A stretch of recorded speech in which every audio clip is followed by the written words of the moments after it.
Hey everybody, Tim here for a brand new series of videos. Now, I'm not going to say what series it is. You can probably tell because I'm going to start with the movie, the original movie. So, Heavy Metal, 1981. So, I'm going to admit right off the bat, as a big comic book reader, as a big collector, I've never read a heavy metal magazine. Like, it's always been there, and like, I feel like if they had published like a collection, like an omnibus or something, I would totally be all over it. But I don't know, I just never have had the opportunity, and I've never like felt the need, so it's kind of weird. But overall, I have seen this movie many, many times. I have kind of a love-hate relationship with it because it is 1981. Like, this movie came out like long before I was even thought of. So a lot of great music, like, I don't even know, like Blue Oyster Cult's in there, Stevie Nicks, Journey, Cheap Trick, Nazareth, Sammy Hagar, Black Sabbath. Like, there's so many bands, like, and it's great. The entire movie is an anthology. It's great. It's like 9 different stories, give or take, because a lot of them, like, the first story is Soft Landing, the second story is Grimaldi, and then the 9th story, Epilogue, is literally just one story. Like, all 3 of those, even though they're different, one story. So, give or take, it's like 9 different stories. And there's a thread through all of them.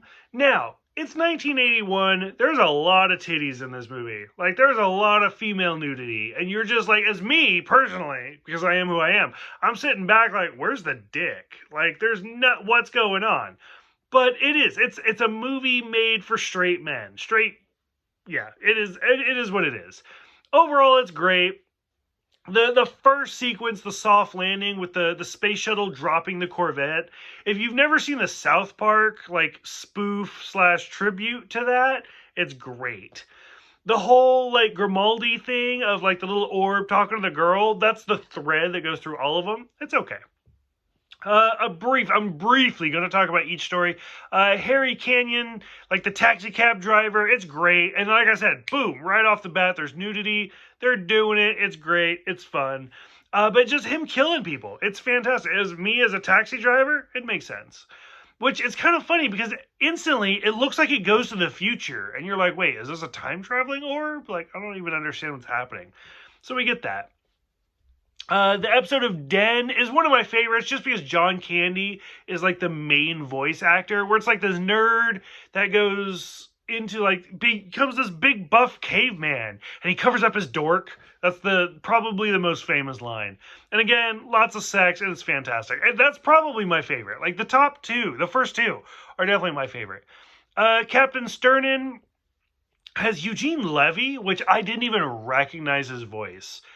It's great. He's putting on just this powerful voice. And I'm like, oh, okay. Roger Bumpus, who, I mean, is a famous voice actor. Like, he's been in SpongeBob and stuff. Met him, got his autograph. He's great. And Hanover Fist. Like, it's such a great name. How do you not love it? It's a fun story. Very Star Trek-y, sci-fi-ish. To me, those first 3 big stories are great. And then that's where it starts to go down. B-17 with like the zombies in the World War II type era, didn't really care for it that much. So Beautiful and So Dangerous is so fun just because of the woman having sex with the John Candy robot. It's just entertaining.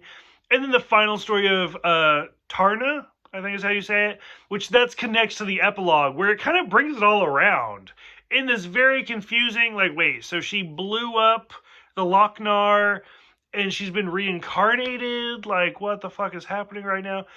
It's a little over the top, but it's so fun. It's a really, really kind of enjoyable cult classic movie.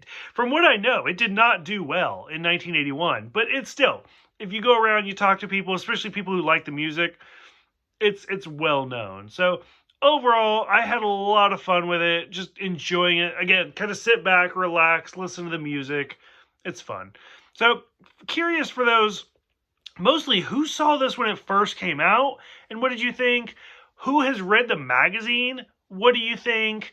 And then for people like me, who just have only seen this movie, what do you think?